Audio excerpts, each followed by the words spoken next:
but Magnus sacrifices the knight. Knight takes f2, king takes f2. Look at this. Look at this poor bishop on h2. The bishop goes to g1. Now rook g2. Magnus is just down a full bishop. But is this really a bishop at all? Bishop f2, the king goes back. Magnus simultaneously threatening king f3 and the advancement of the h-pawn. Rook g6, king f3. It looks like there are mates abound, but the bishop takes the h-pawn. Rook b1 check, the bishop has to block, now king takes e3.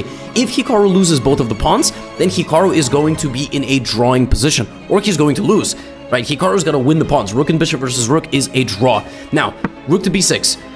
Magnus plays king f3, now rook to h6, trying to kick the king out, pawn to e3. This is a terrifying position for Hikaru, who despite being up a bishop, is hardly up a bishop at all.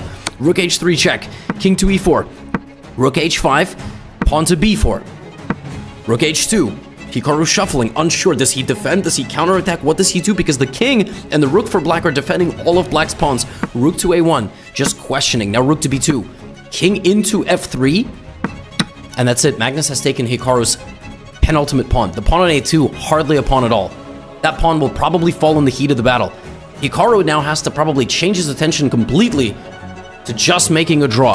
Rook h4 check. The king goes to f3. Check again. Here comes Magnus's pawn. This is a terrifying prospect for Hikaru, who plays rook b2, king f3. And now he realizes that if he takes this, there's e2 check. And he's going to lose his bishop and he's going to lose the game. So Hikaru seemingly has to just protect the second rank. Rook to b1, rook h3. But now, if you protect the second rank, if you just play rook h2, is there pawn to f3? Right? Is there some prospect where you are just going to get smothered? No, you are just in time, actually. But Hikaru doesn't have enough time to figure all of that out. He pins the pawn. And now, apparently, the move rook a1 here is winning. Rook a1, because if rook to h2, there is f3, and this position, when the rook is not on b1, is a win for black because rook b4 does not hit the rook.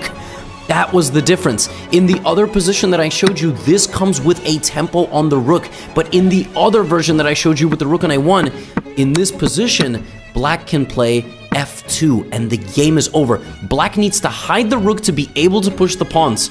But rook b2, he misses it. Now, here comes Hikaru activating his bishop, but king f3 is the cold shower, because now he has lost his final pawn, and all the pawns will come down the board. King g5, pawn to b3, and the rook and the bishop just are ill-equipped to stop all of these pawns from falling. Rook b8, b2, that pawn is a moment away from queening, but it's also the king. The king and the pawns are dancing in, and that is it. Rook to b4, pawn to f2, take,